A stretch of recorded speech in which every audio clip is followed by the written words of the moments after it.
These are the muscles of the hand. Look an anterior view. So there's some muscles in the thumb. The names are obvious. So this is abductor, pollicis, brevis. You had abductor, pollicis longus there before. So this is the brevis one. This is the opponens, pollicis, that is called opposition of the fingers.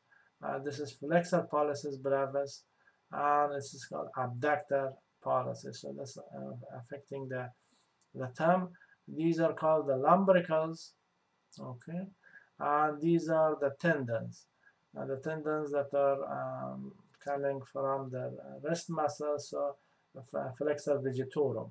It can be flexor digitorum superficialis or profundus. The superficialis one ends up in this intermediate phalanx, and the profundus one, it ends up in the distal phalanges or the digits.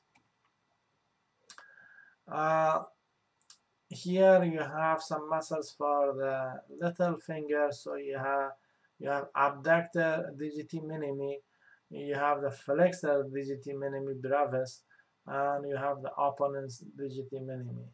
So as you can see, the abductors are located more superficially and more laterally, I should say, or more medially than the flexor muscles. So flexor muscles are more toward the middle of the hand. You also have some different tendons here that you can see. This is the tendon of palmaris longus, so it ends up in the hand area, palm of the hand, and you have the flexor carpi radialis and flexor carpi ulnaris. So these are the ones that are ending up in the carpal bones. This is the back of the hand. So you see different tendons here.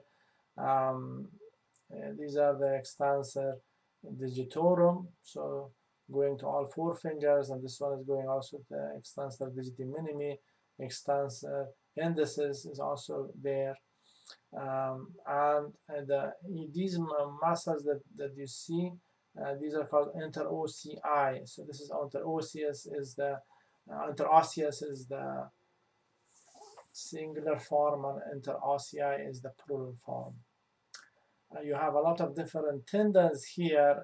So this is the tendon of the extensor pollicis longus, extensor pollicis brevis here, and extensor carpi radialis. You have these two tendons here, extensor carpi ulnaris. You also have it here. And this one is called extensor retinaculum. This is like a wristband. And there's also, you have the flexor retinaculum there. The flexor retinaculum is actually more important. If I go back, it's not shown here in this image. Unfortunately, yeah, it goes all the way. Well, it's not shown even here.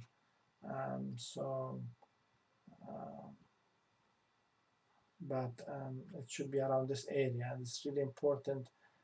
When we get to the nervous system, I will talk about it. So it compresses a nerve here. Okay, so flexor retinaculum is in that area.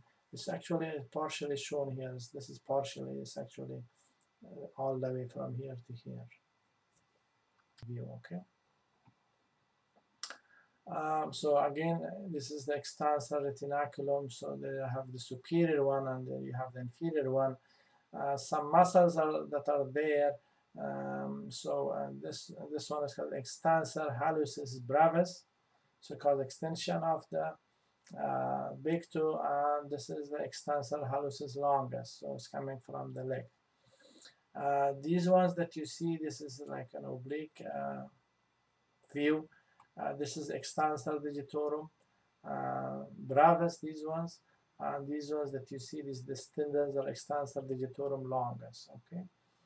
So these are the longest ones, extensor digitorum and extensor digitorum brevis is these ones. These are the dorsal interossei muscles between the bones. Okay. Then plantar surface of the foot. So you have the important muscle here, it's called flexor digitorum brevis, that is located above the tendon of the flexor digitorum longus, that is coming from the back of the leg area. You also have some muscles for the big toe. So this is the abductor and this is the flexor, hallucis.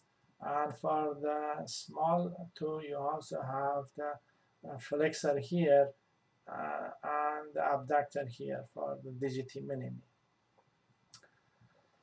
So if you remove the flexor digitorum brevis, the important muscle that you see here, that is called the Quadratus plantae. Okay, Quadratus plantae. Also superficial to Quadratus plantae and flexor digitorum brevis, you see that plantar aponeurosis, that is a supporting connective tissue for the plantar surface of the foot. You also see these ones, and these are the lumbricals, similar to the hand. You have lumbricals in the foot.